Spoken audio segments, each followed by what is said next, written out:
طيب. إن الحمد لله نحمده ونستعينه ونستغفره ونعوذ بالله من شرور أنفسنا ومن سيئات أعمالنا من يهده الله فلا مضل له ومن يضلل فلا هادي له وأشهد أن لا إله إلا الله وحده لا شريك له وأشهد أن محمدا عبده ورسوله أما بعد.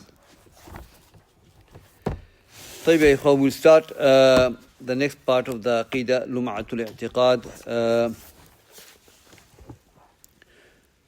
قوله ابن قدامة, قال ابن قدامة: وقد أمرنا بالاقتفاء الآثارهم واهتداء بمنارهم وحذرنا المحدثات وأخبرنا أنها من الضلالات.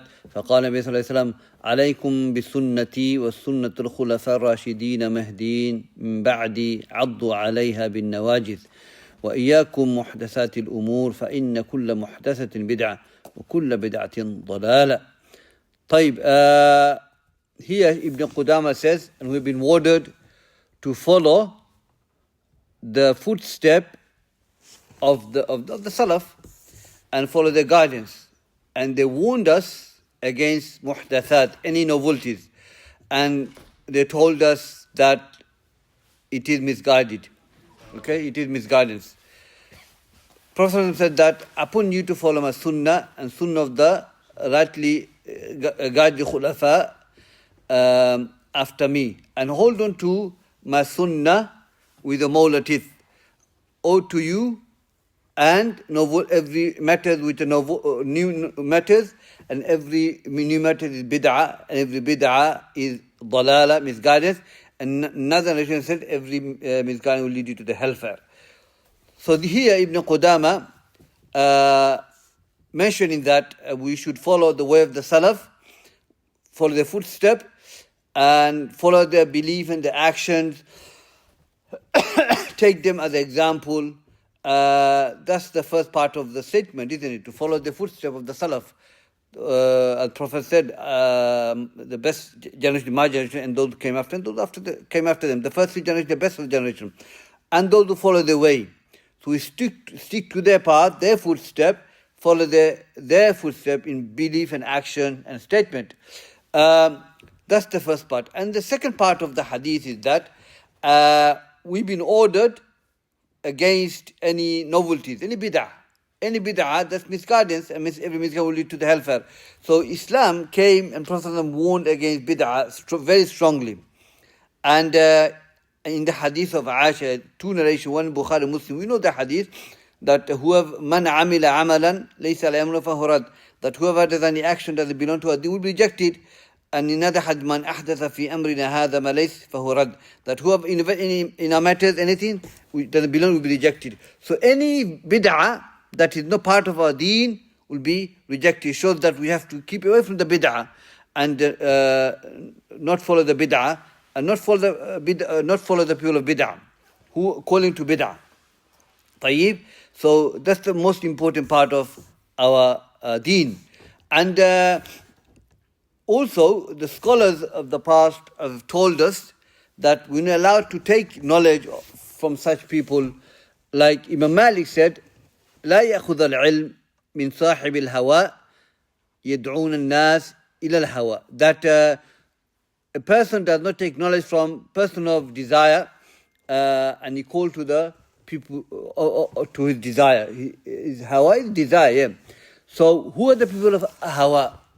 In the Quran, Allah said that Ahlul Hawa, they are. Allah said, فَإِن لَمْ يَسْتَجِيبُوا لَكَ فَاعْلَمْ أَنَّمَا يَتَّبِعُونَ أَهْوَاءَهُم. That Allah said to Prophet ﷺ that if they do not respond to your dua, know they are people of Hawa. So Allah Azza wa Jal described the people of Hawa are those who does not respond to the call of Prophet ﷺ, does not follow the sunnah of the Prophet ﷺ. Okay, these are people of Hawa. And they follow their desires, not the text, not the Quran and Sunnah. When they follow the text, whatever the nafs said, the Hawa said. And Allah has mentioned in the Quran, أَفَرَأَيْتَ مَنِ اتَّخَذَ إِلَهَهُ هَوَى.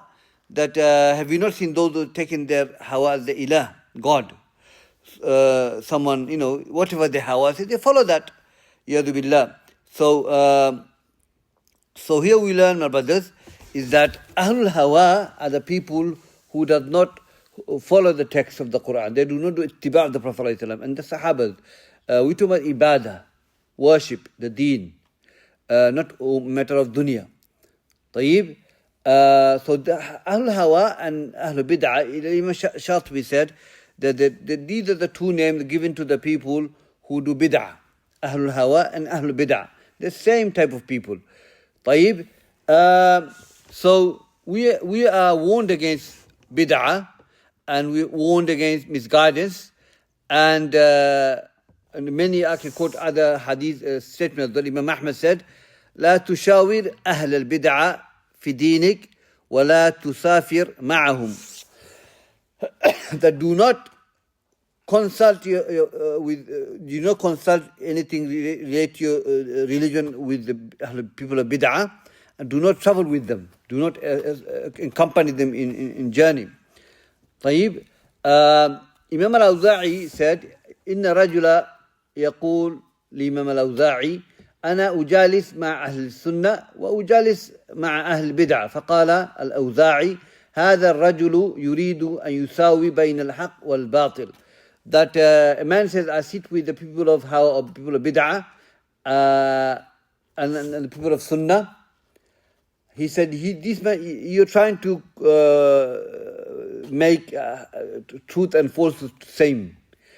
The reason we don't sit with Ahl Bid'ah, unless we are able to give da'wah, is that we can be affected by them.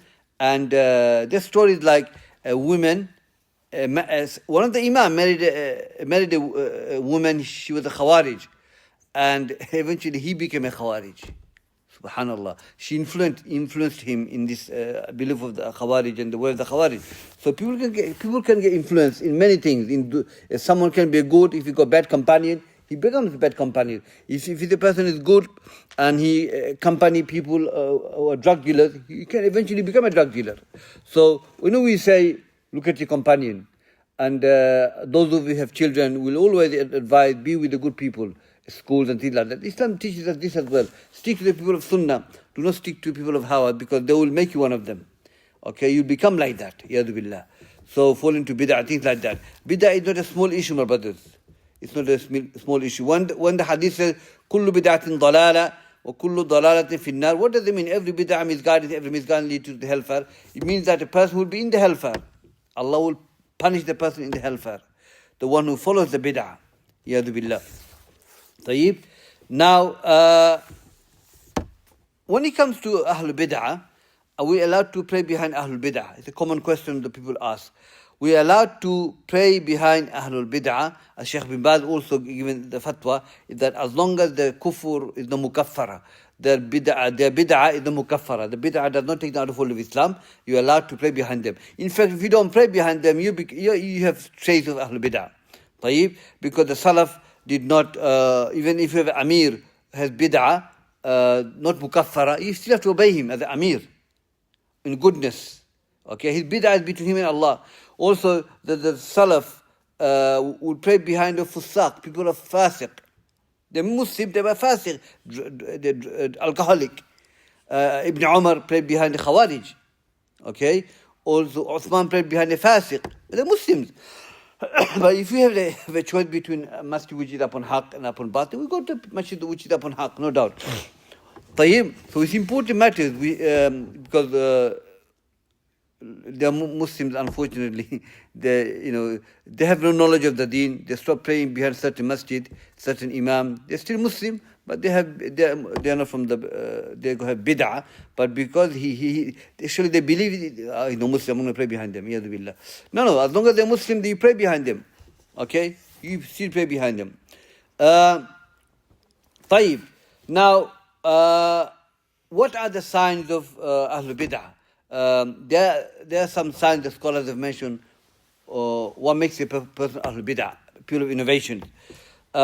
First of all, the first one they mentioned, tafarruq, separation between themselves. They are separated in what they practice in the deen. Okay. Also in the hadith, also they follow the ayat of mutashabiha. Okay? And in the hadith of Aisha, the Prophet ﷺ said, when he spoke about, she said that when you see people who follow where the mutashabiha, they take the people ayat which are ambiguous, not clear, they warn against them, which Allah mentioned them in the Quran.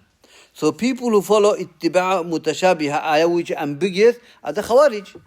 They take the ayat which are, for example, Allah talks about ayat that talks about kuffar. They take the ayat and apply on the Muslims.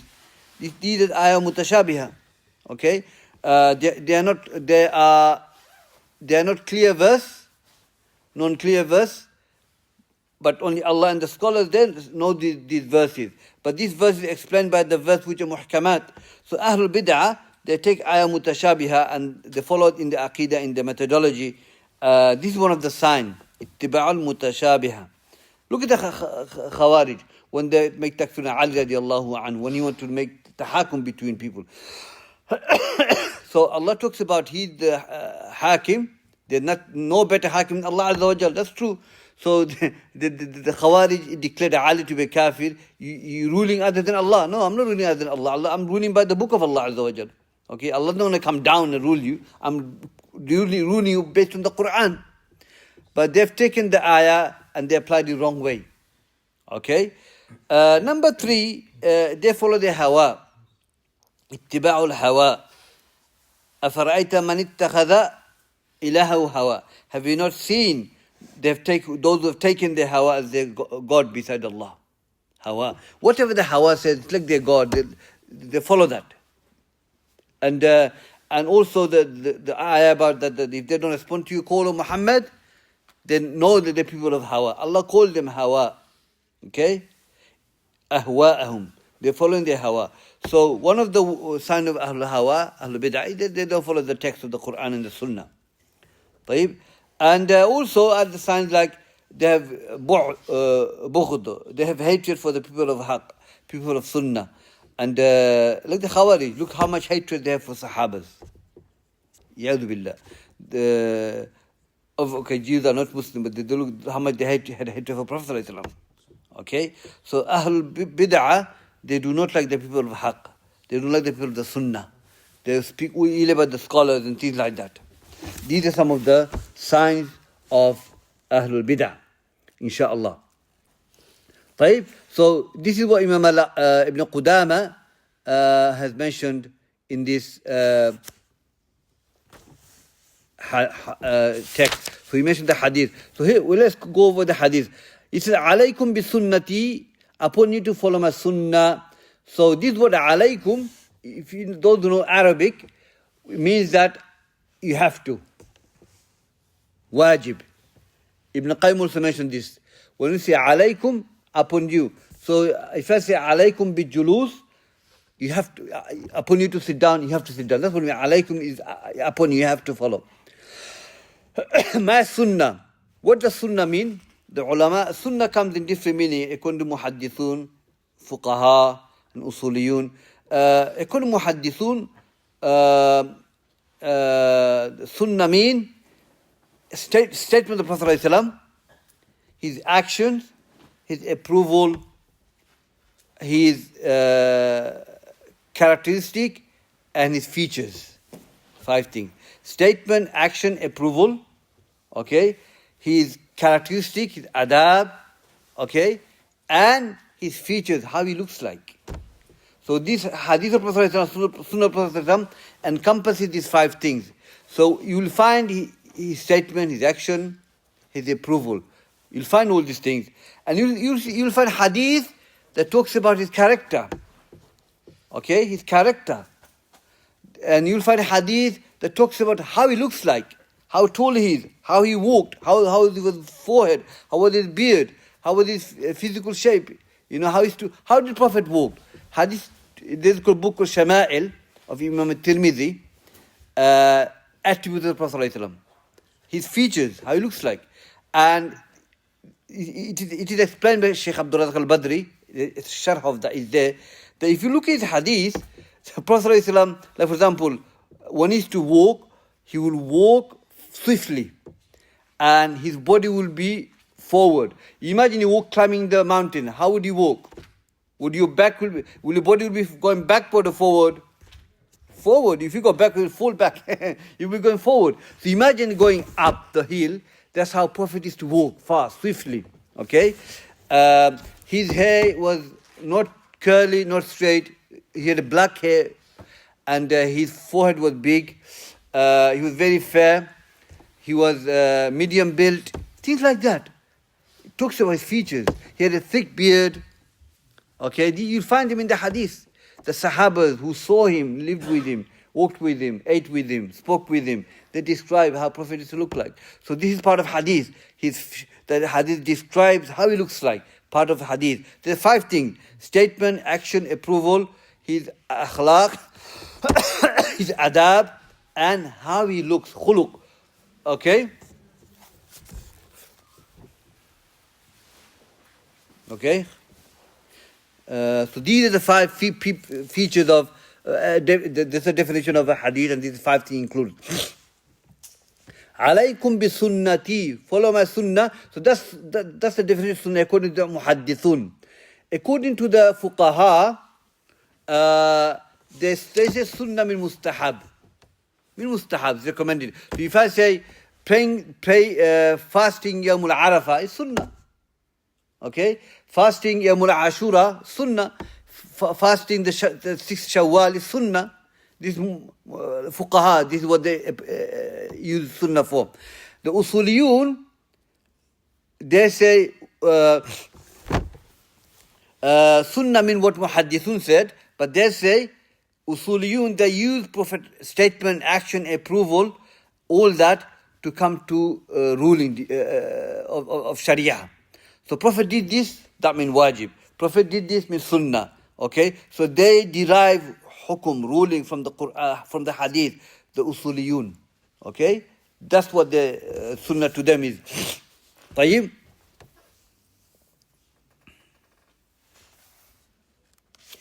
Alaykum bi sunnati, upon to follow my sunnah, sunnah of the Khulafa al-Rashidin, Mahdiin. Addu alayha bin nawajid. Hold on to my sunnah with the molar teeth. Molar teeth is something, the strongest part of your teeth, isn't it? Hold on to it. Not literally, but it's metaphoric. But practice the deen. Strongly, practice it. Don't give up. And there hadith where Prophet said that, iqtadu billadaini ba'di. Abu Bakr, Umar. Follow me. After me follow 2 people, Abu Bakr and Umar. There's a hadith, a lady, a Sahabiya went to Prophet ﷺ, and she said, who do I go to after your death? Who do I go to after your death? Alayhi salam said, go to Abu Bakr. So these are hadiths praising the Khulafa al-Rashidin, Abu Bakr, Umar. These are the people we turn to. So Ibn Qudama, rahimahullah, he's bringing this hadith to say that keep away from the bid'ah, follow the Khulafa al-Rashidin, and avoid the bid'ah. And we spoke about bid'ah anyway, the types of bid'ah and all that. وَإِيَّاكُمْ مُحْدَثَاتِ الْأُمُورِ وَإِيَّاكُمْ وَمُحْدَثَاتِ. That sentence means وَإِيَّاكُمْ halak and tahdhir, warning you against any novelties, any bid'ah, matter of bid'ah. وَإِيَّاكُمْ وَمُحْدَثَاتِ. It's like وَإِيَّاكَ وَجُلُوسْ هُنَا. وَإِيَّاكَ وَجُلُوسْ هُنَا. Oh, to you, sitting here. I mean, don't sit here, basically. I'm warning you. Okay? So, it's the Arabic language. But we have إِيَّاكَ نَعْبُدُ وَإِيَّاكَ نَسْتَعِينَ. Here, I mean, we alone worship, we alone ask for your help. So, sentence changes. So, sometimes إِيَّاك can mean tahdhir, warning, threat. So, here means threat. طيب. This hadith in Arba'in is there. And we heard this hadith so many times, mashallah. So, this, if you go to the, now, Khulafa al-Rashidin, the hadith said that they last for 30 years. Abu Bakr, Umar, Uthman, Ali, and Hassan. طيب. ثم تكون ملكا, then the kingship will come. And Prophet said that. After Khulafa Rashidin, the kingship will come. And that's what we living, our time is based on that. So let's continue, inshallah, ikhwa. وقوله وقال عبد الله بن مسعود رضي الله عنه اتبعوا ولا تبتدعوا فقد كفيتم.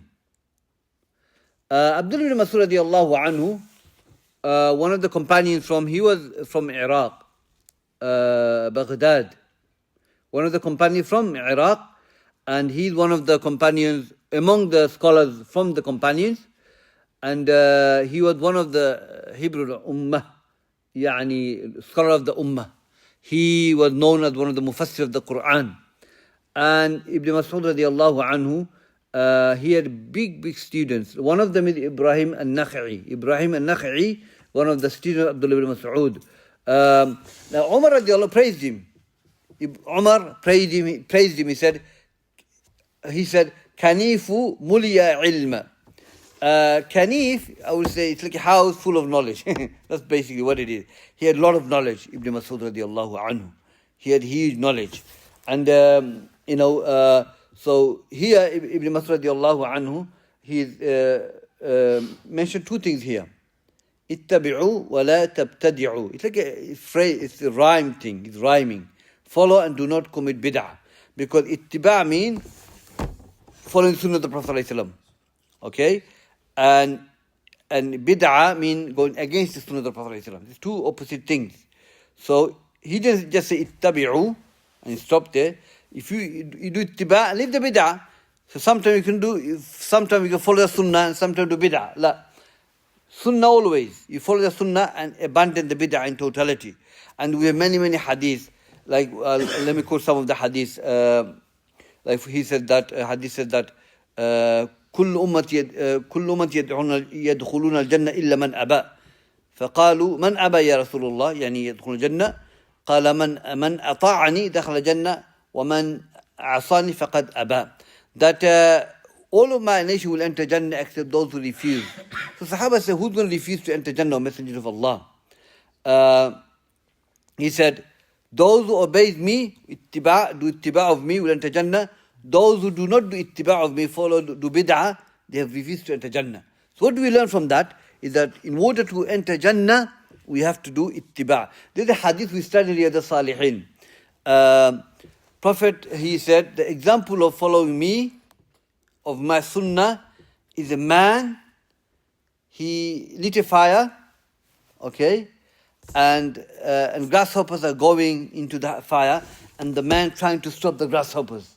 Okay, don't come, fire. So he's giving an example of that. The Prophet is saying that I'm trying to hold your waist, pulling you away from the fire. I'm trying to pull you away from the fire, to keep away from the fire. So this is how my Prophet wants us to follow sunnah. Do ittiba', not bid'ah. فَقَدْ كَفَيْتُمْ. The word kafaytum be sufficient for you, meaning you'll be successful. Okay, that's enough for you. Because in order to enter Jannah, if you do ittiba' of the Prophet and leave the bid'ah, much as you can, keep away from bid'ah, that's enough for you to be successful, inshallah, in dunya and akhirah. So this statement of Ibn Mas'ud is an encouragement for us to do ittiba' and leave the bid'ah. And also the important thing is that sit with the people of sunnah. Okay? Sit with the people of sunnah, like Imam al-Waadi'i, when he said to the person, you're sitting with the people of sunnah and bid'ah, you're trying to make haqq and the batil the same thing. No, you can't. Because you get influenced by, if you sit with the people of bid'ah, and you can become like that, yadu billah. So it's very dangerous to do that. So this is the encouragement from Ibn Mas'ud to stick to the sunnah of the Prophet ﷺ, and leave the bid'ah.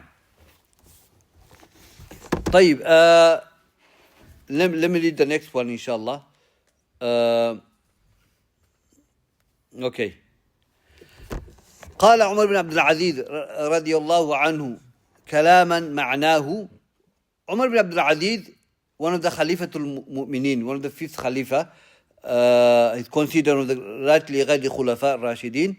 His meaning is that قف حيث وقف القوم فإنهم عن علم وقفوا وببصر نافذ كفوا ولهم على كشفها كانوا أقوى وبالفضل لو كان فيها أحرى فلئن قلتم حدث بعدهم فما أحدثه إلا من خالف هديهم ورغب عن سنتهم ولقد وصفوا منه ما يشفى وتكلموا منه بما يكفى فما فوقهم محسر وما دونه مقصر لقد قصر عنهم قوم فجفوا وتجاوزهم آخرون فغلوا وإنهم فيما بين ذلك لعلي هدى مستقيم. Umar bin Abdul Aziz said in this, he said that, stop where the people have stopped, for indeed they stopped upon receiving knowledge. The clear evidence will suffice them, and they were the strongest manifesting it. If there were any addition to Islam, they would be most likely to have done it first. So if you say it was introduced after them, then no one introduced into except for he who opposed their guidance and desires other than their example. They have described from it what was enough, and they have spoken concerning it what was sufficed. What is above them in excessiveness, and what is below them is in inaccuracy. Some people have fallen short of them, and so they have drawn away, and others have transgressed them, so they have become extreme. But indeed, they were between these two upon straight guidance. طيب. So Umar bin Abdul Aziz radiallahu anhu, basically he explaining this. قف حيث وقف القوم. Stop where they stopped. Meaning, فإنهم عن علمي وقفوا. So talking about the Salaf basically. Okay? Follow their footstep. They stopped where the knowledge told them to stop. They will not go beyond the knowledge. So wherever the Salaf stopped, in terms, we're talking about matter of Usul-ud-Din, Aqidah and things like that. We follow them in that. We stop in that where they stopped. We do not pass the boundary because they have the most knowledge. They're most knowledgeable people. فَإِنَّهُمْ عَنْ عِلْمٍ وَقَفُوا. They stopped based on the knowledge. Where the knowledge said, they stopped on that. So for example, whatever they learned from Prophet in Aqidah, matters of Aqidah, they've learned that. They will not go beyond that. Like we spoke about it, like nuzul of Allah Azza wa Jal and istiwa of Allah Azza wa Jal. The nuzul, when Allah comes down to the lowest heaven, they've learned that Allah comes down to the lowest in a way that befits Allah Azza wa Jal. They will not go beyond that. وَقَفُوا عَلَىٰ عِلْمٍ. They stop based on knowledge, what the knowledge taught them. So they will not say, Ya Rasulullah, does Allah leave the arsh? Or He doesn't leave the arsh if He comes down. These things, they never indulge into it. They stopped. Khalas. The Prophet taught us this, we stick to that. نَقِفُ هُنَا, we stop here. That's what it means. That's what the ilm, the knowledge, in the direct guiding them to that. But even then, Al-Sunnah has three opinions based regarding does Allah leave the arsh or He doesn't leave the arsh. Tayyib. And when it comes to sifat of Allah, they affirm the word and the meaning. Khalas, they left it to that. You know, we spoke about last week that we do not indulge in other issues the Prophet never spoke about. So for example, we believe Allah has hand that befits Allah Azza wa Jal. They didn't say, Ya Rasulullah, does Allah has fingers? How many fingers? No, they left it. Allah has hand that befits Allah. Okay, Allah speaks. We affirm Allah speaks. The knowledge says, stop. Allah has speaks. That's a khalas. They will say, Ya Rasulullah, Allah speaks. So does He have lips? Does He have teeth? You know, this thing, they will never indulge into that. Okay? Whatever knowledge teach them, they stopped on that. Ala ilmin waqafu. Upon knowledge, they stopped. Because these are knowledge, we're talking about Aqidah. These are the knowledge that's only ilmul ghaib, when Allah knows. And whatever Allah taught His Prophet, He taught His companions. So when Allah said, Ya Muhammad, that I have two hands. That's it. Allah has two hands. If Allah wanted to teach him, I have fingers and this, they would have taught him. We don't need to know that. So we don't indulge into that. That's what Shaykh Ibn Qudama says, نَتَوَقَّفْ, we stop on it. When it comes to nuzul, did he left the arsh or not? We leave it. We don't talk about it. Okay? The more we talk about, we'll be misguided. We don't talk about fiqh issues here. We talk about aqidah. طيب? So the Salaf, that's how they were.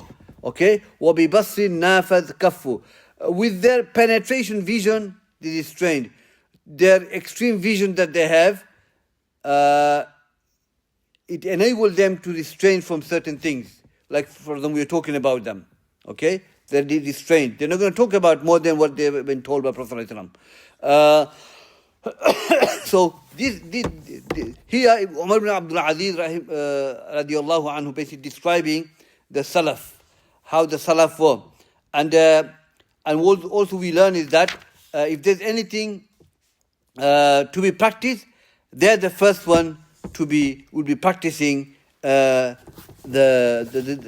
knowledge. So this is important mas'ala.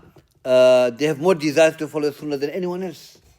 طيب يا إخوة. So this statement of Umar ibn Abdul Aziz defining who the Salaf are, who the Ashab al-Hadith is when it comes to Aqidah and things like that.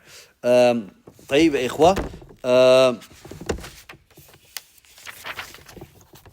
Let's take the next one.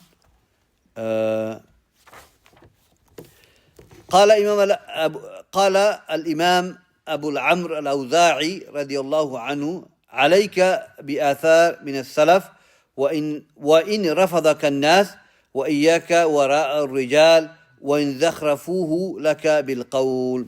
طيب. Here Imam al-Awza'i, one of the great Imam from Awza', he mentioned that, okay, his name is Abdul Rahman bin Amr bin Yuhmad al-Awza'i min qabilat al-Awza'. طيب, his name is Abdul Rahman bin Amr. Now, Awza'i, one of the Imam from the Tabi'een,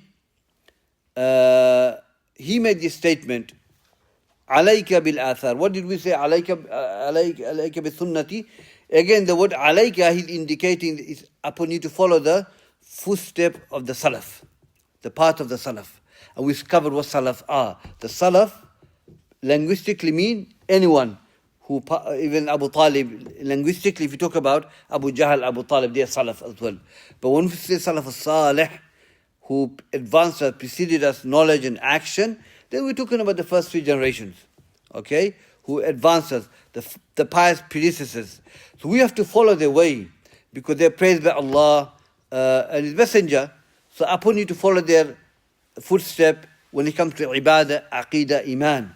Okay? So when it comes to aqidah, what is the iman? Belief in the statement, belief in the heart, statement of the tongue, action of the limbs. That's the aqidah, the definition of iman. And this is the way of the Salaf. Okay? We don't follow the way of the Murji'ah. Okay? Where they define iman, there are 4 or 5 different types of Murji'ah. The list is there's a belief and a statement. That's the definition of iman, but that's wrong. So we follow the way of the Salaf in Usul al-Din. Even fiqh as well, we follow the way. We take the best opinion of the fiqh and we follow that.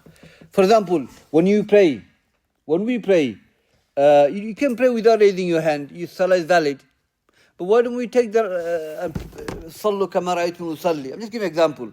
Pray as you have seen me pray. The hadith, most authentic opinion is that the Prophet raised his hand.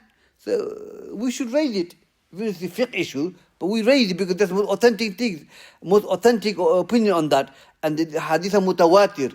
Numerous nations saying Prophet raised his hand. So we should do it. But if someone doesn't do it, salah is still valid. But even fiqh, we should follow the most authentic, strongest opinion. But in aqidah, there is no strongest opinion. It's one opinion. It's aqidah, this is your deen. طيب? So action is part of iman. These were the Salaf. We follow them in that. No Salaf has ever said, from the first 3 generations, no one ever said, and those who follow the Quran and Sunnah, that action is not part of iman. Okay? And to say action is not part of iman is one of the grievous mistake. We don't make takfir on him, but Allah, inshallah, but It's mubtadi', it's bid'ah. This is one of the way to define somebody is from Ahlul Sunnah or not Ahlul Sunnah. Or to say Iman doesn't go up, or Iman doesn't go down. This is one of the signs as well of Ahlul Bid'ah. So, alayka bis athari min salaf. Upon you to follow the footsteps of the salaf. Wa in rafadaka an-nas. Even people reject you. People are going to reject you, and people are going to have hatred for you, and people are going to label you with many things. So what? We're not doing for the people, we're doing for Allah. To please Allah Azza wa Jal. So whatever people, if the people reject you, there's a trial for you, trial for us. طيب? So it doesn't make the upon the haqq. La. So even if people reject you, okay, you follow the way. وَإِيَّاكَ وَأَرَاءُ الرِّجَالِ. What does وَإِيَّاكَ وَأَرَاءُ الرِّجَالِ? وَإِيَّاكَ here means تحذير. Remember we said before, وَإِيَّاكَ وَمُحْدَثَةِ الْأُمُورِ وَإِيَّاكَ وَأَرَاءُ الرِّجَالِ. That sentence means it's a tahdir, warning, okay? Following the people's opinions, okay? We follow we follow the revelation, Quran and Sunnah, not the ara. Ara mean opinions of men. So and so said this, so and so said that. That doesn't make you part of the deen. We don't blind follow people, especially aqidah. We don't blind follow anyone. طيب? So it's important that we don't follow the opinion of the people. When I say opinion of the people, some are not known for it. But if obviously we do blind follows to certain degrees. For example, certain hadith we can't check. So Shaykh Albani says Sahih, Da'if. We take the opinion. Muhaddith, khalas. We have to blind follow that, isn't it? But we know his position, isn't it? In the ummah. He's an alim. Okay? So we take it. He's not talking about that ara.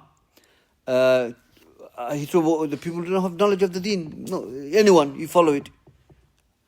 وَإِن زَخْرَفُوهُ لَكَ بِالْقَوْلِ. Even they beautified with a statement. This is common, man. This is very common.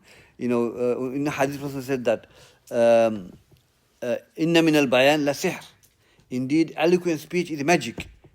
But eloquent speech is good. But وَإِن زَخْرَفُوهُ, this zakhrafu, he could be sihr. They've got so beautiful voice, they've got eloquent speech, people get melted by the word they use. And if he's speaking rubbish, batil, they accept it. We can see this in our time. They zakhrafuhu, they beautify the word for the people and people accept it. And they take it as a haqq. By speaking batil, we know there are people out there. So Shaykh Albani warned against this. He said, don't judge a person because he's got eloquent speech. Or he's up on the haqq. Look at the way he speaks. So what? You have Hajjaj bin Yusuf, Dalala. He killed so many people. You know how eloquent he was in his speech? Wow, he couldn't speak. He got magic in his word. But look, died as a fasiq. No one made takfir on him, but he died as a fasiq. Subhanallah. So, Imam al-Waadi'i may be saying this because he had a lot in his time. And we have it in our time as well. So don't judge persons upon haqq. Oh, he speaks good English, good Arabic. So I'm going to listen to him. He messed my heart. No, that's a'udhu billah. You don't judge a person's haqq because he speaks good English. No. Whoever does that is a step to misguidance. Tayyib. One prophet said, indeed, eloquent speech is magic. He's warning against that. He's not saying the eloquent speech is bad, but there are people out there can use that as a way to misguide the people. Tayyib? So Imam al-Waadi'i is saying, don't take their word just because they speak good English or they got good beautiful word they use. Don't take it. Listen to what he's saying. Listen to what he's speaking about and how he's speaking about. What's the evidence giving? Tayyib? And so, yes, this is a beautiful advice from Imam al-Waadi'i. Stick to the Quran, Sunnah, follow the way of the Salaf. Don't worry about the people. Don't take the people's opinions. Okay? We take from our ulama, ahlul ilm, fas'alu ahl dhikr. Ask the people if you don't know. That's what al-Waadi'i meant. طيب? We have to go back to the ulama. Definitely. And take if you follow the opinion, no problem. because you feel I don't have the knowledge of it to research, I take the opinion of Shaykh Albani. He believes that, so yeah, or our scholars, inshallah. So that's clear, inshallah, that we have to follow the way of the Salaf. Our Imam, inshallah. Jazakumullah khair. Any question, ikhwah? I'll take it from there. Any clarification on Mustafa? We live in a community nowadays where amongst families you have a lot of people of Ahlul Bid'ah and various different misguidances. So is it okay in family gathering to be around them and sit with them because of their family, maybe relatives or related?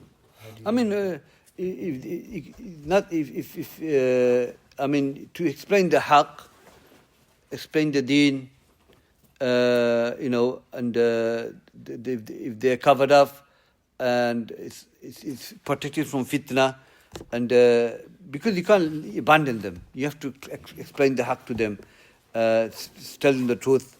This is shirk, this is sunnah, this is tawheed, this is bid'ah. If you don't tell them, who's going to tell them? So for the greater maslahah, as long as you eliminate the fitna and for sake of the da'wah, explain the haqq to them, there's nothing wrong with that. You have to. Who's going to explain the haqq? You have to. Or if you can guide them to somebody to go and learn, alhamdulillah. But if you're the only one who can explain, you have to explain. What if you ask Yawm al-Qiyamah, you didn't explain? So as long as it's free from fitna and things like that, for da'wah purpose, to benefit them, nothing wrong with that, inshallah. So you have to explain. Or what you can do, have a partition or something like that. They're on the other side, and you explain to them. Based on the situation, then you do it, but the haqq, they have to be told the haqq, isn't it? You can't keep away from it. Okay, jazakumullah khair. Khalas? Go on. Recently, there's been a news report that there was a man in a country called Ghana. He's claiming Ghana? He's claiming to be a Nabi. Oh, yes. And he's saying that he was building a boat. His name is something Noah. Noah. Yeah, something Noah. And he's making a boat. Lots of people followed him. They came to get on the boat and things. And he was saying that he got the revelation that on the 25th, Allah will send a flood. And obviously he's lying.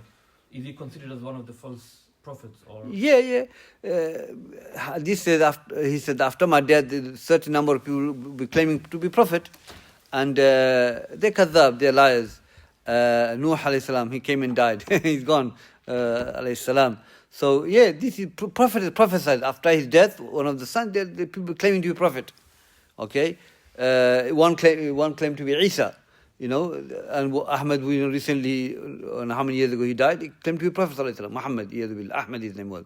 So this is prophesied that after his death, there will people be claiming to be prophet. Yeah, it's a lie, obviously, no doubt. If